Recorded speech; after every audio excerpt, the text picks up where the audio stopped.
the Sierra Madre Occidental, the rugged chain of mountains stretching nearly 800 miles along Mexico's Pacific coast.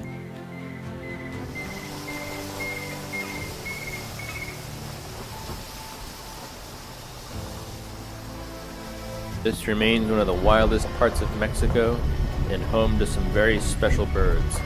Last August, Bret, Whitney, and I set out to try to film them.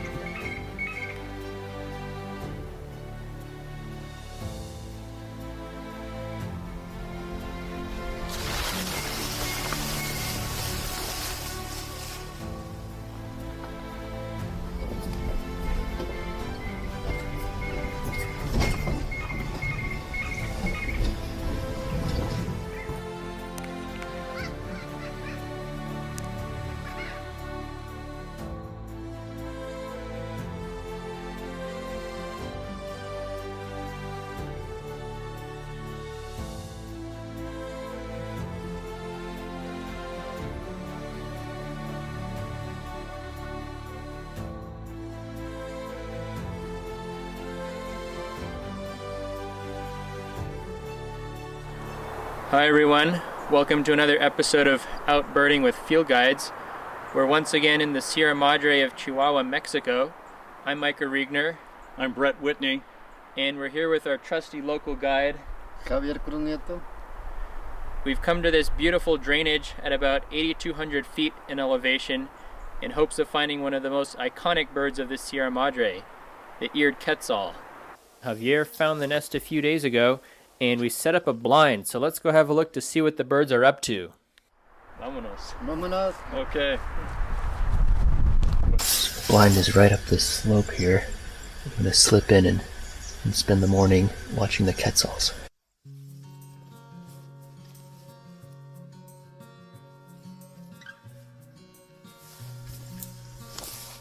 This is a very steep slope here.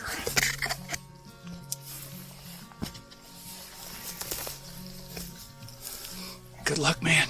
Alright, thanks. Yeah. So the nest tree is right out in front there. Dead aspen right there. Okay, then we'll take off. And if the birds are anywhere around, we haven't heard them yet, but they'll see me walk away. And Mike will be able to get some good work done. We've been in the blind here for about an hour. So far, there's been no activity. The bird is probably incubating still, while the other member of the pair is out foraging. But in the meantime, here's my setup. Got my camera and microphone here, facing out this little window. This brown-throated house wren was curious about the blind. So it looks like the male is coming in. Right now he's perched just out of sight. Let's see if he comes into the nest.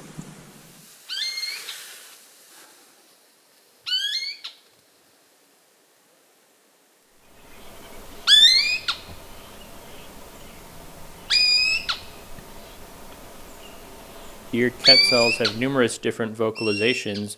The three most common are this loud contact call, which the male gives when he approaches the nest, their flight call, and the much less frequently heard song.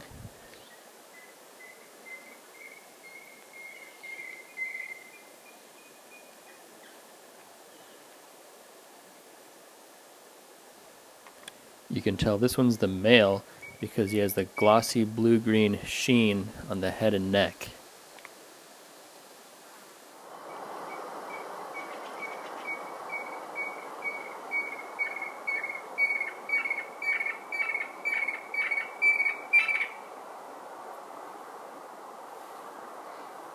Eared Quetzals are exceptionally shy around the nest, and we are particularly pleased to be able to film this male singing.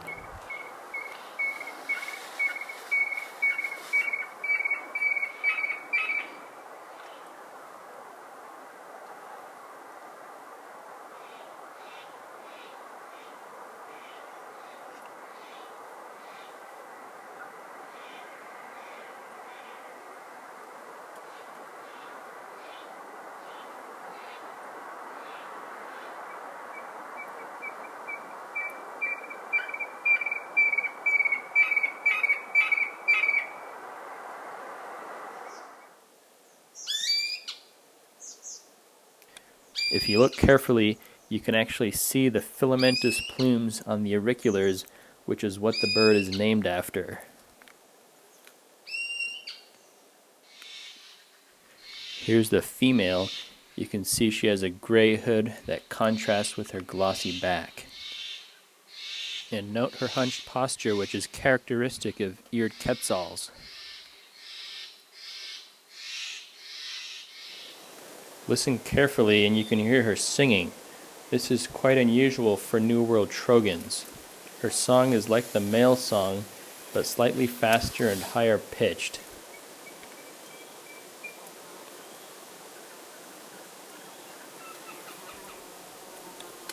This pair was probably still incubating. After several days of watching them, we didn't see them bring any food to the nest.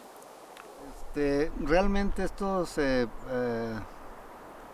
viene desde 1998. This goes back to 1998. In 1998, while I was doing thick-billed parrot nest surveys, I tapped a trunk of a potential nest tree to see if it had parrots, and an eared quetzal flew out, which was quite a surprise.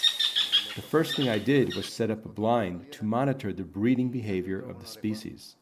I came to realize that during the incubation period, the male and female take turns incubating the eggs. I also observed that both male and female bring food to the nest, and that it takes about 60 days from the time they lay eggs to the time that the chicks fledge. With that information, over the course of the next few years, I continued to look for other quetzal nests. With every nest I found, I observed to document the behavior. From those observations, I realized that the majority of the nests are in dead trees and that the birds use old cavities of northern flickers. The majority of the nests are in old woodpecker holes. Some, however, are in broken branches, but always in dead trees. I also realized that most of the nests are in canyons, often near water. I also found out the birds continue to use the same territory year after year, sometimes 8 to 10 years in a row. So each year I would check the territories to see if the birds were nesting, starting in May because they could nest from May through October, with August being the peak nesting season. I set up a camera trap on video mode to film every 5 minutes for 1.5 months. The idea behind this is to understand the diet of the quetzal. There's very little information on that. I have observed them eating lizards, caterpillars, butterflies, lots of fruits, grapes, madrones, manzanitas, and grasshoppers, but there's nothing documented.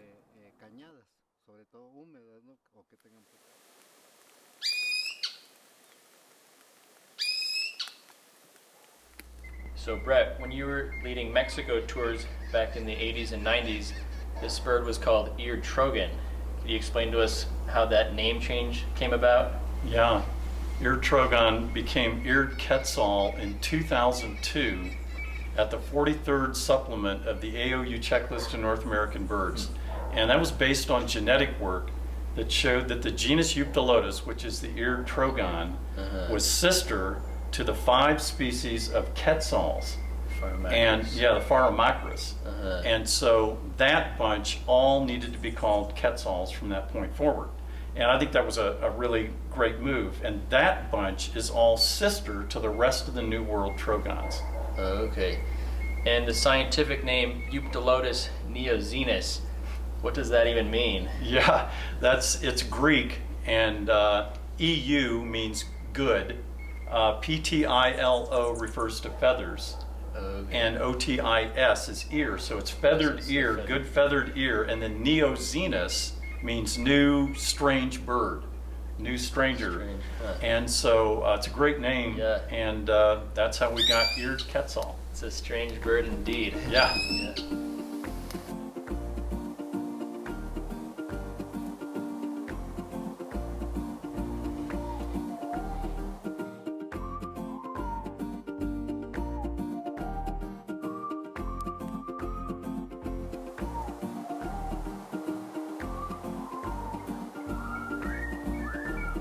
After the breeding season, Eared Quetzals will form flocks of up to 16 individuals. Many will descend to lower elevations along Mexico's Pacific slope, where they spend the winter feeding on fruits in lush tropical arroyos.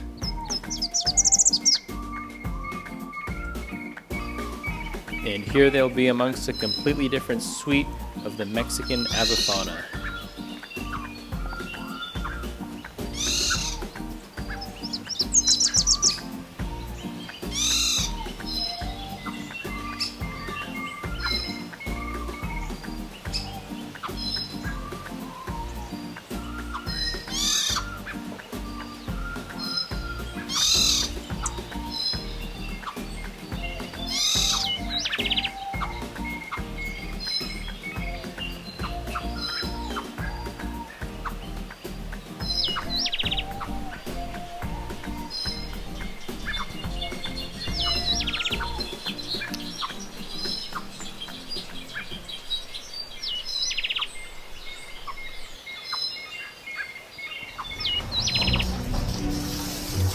Just as we were getting ready to leave the mountains of Chihuahua, Javier found another nest of Eared Quetzals, and these were feeding young. This was an opportunity we weren't going to pass up.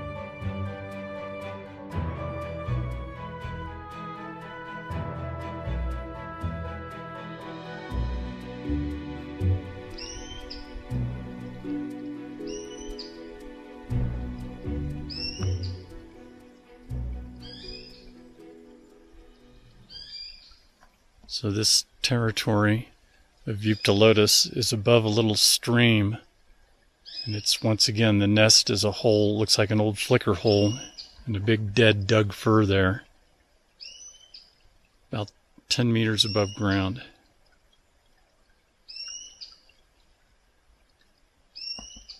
Female is calling there right now.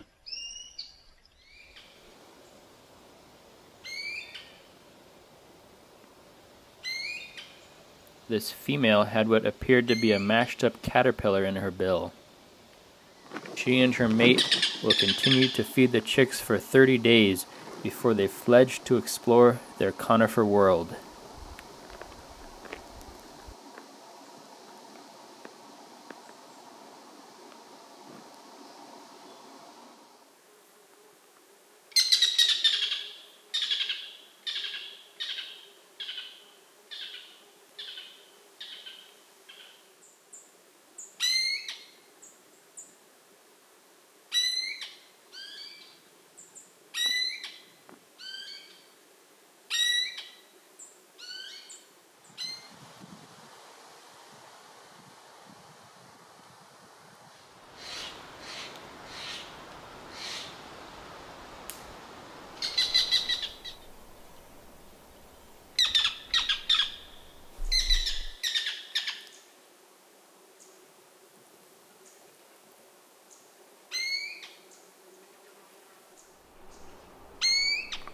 Not long after the female took off, the male showed up with another food item, this time with what looked to be a beetle larva.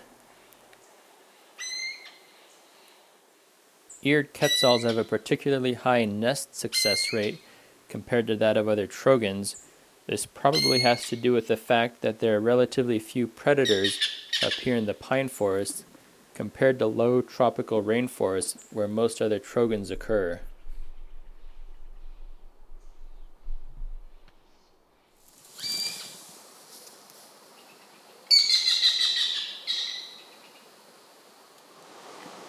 The number of bees that is starting to come around the nest hole is disturbing. Probably not enough to be a serious problem for the birds yet, but if they increase much beyond this, it could get really bad. While we were watching the nesting Quetzals, we came to realize that there was a pair of thick-billed parrots nesting right above them in the exact same tree. If you want to learn more about these remarkable parrots and the people who have worked with them, be sure to catch our upcoming OutBirding episodes.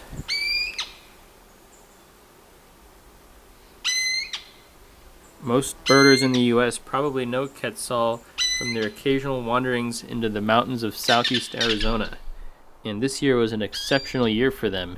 In fact, you can see the video that Chris Benish made of the pair that showed up in the Chiricahuas. It was a treat, however, to spend time with these birds in the heart of their range and watch their life history play out in front of our eyes. And it was both heartwarming and soul-satisfying to look out from the high ridges and see miles and miles of unbroken forest, and to know that there are people like Javier dedicated to studying and protecting these amazing birds.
Shortly after we returned home, Javier sent us some video of the Quetzals at the first nest, busily feeding chicks.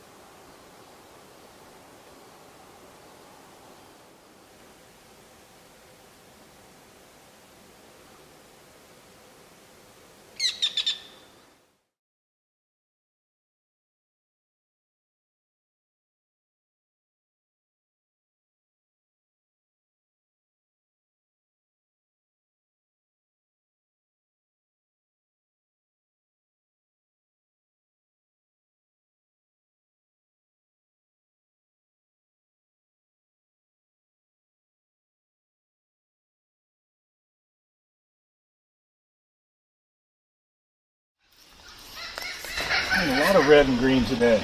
Yeah. What was that, Screamer? Lots of red and green? Happy screaming. Yeah.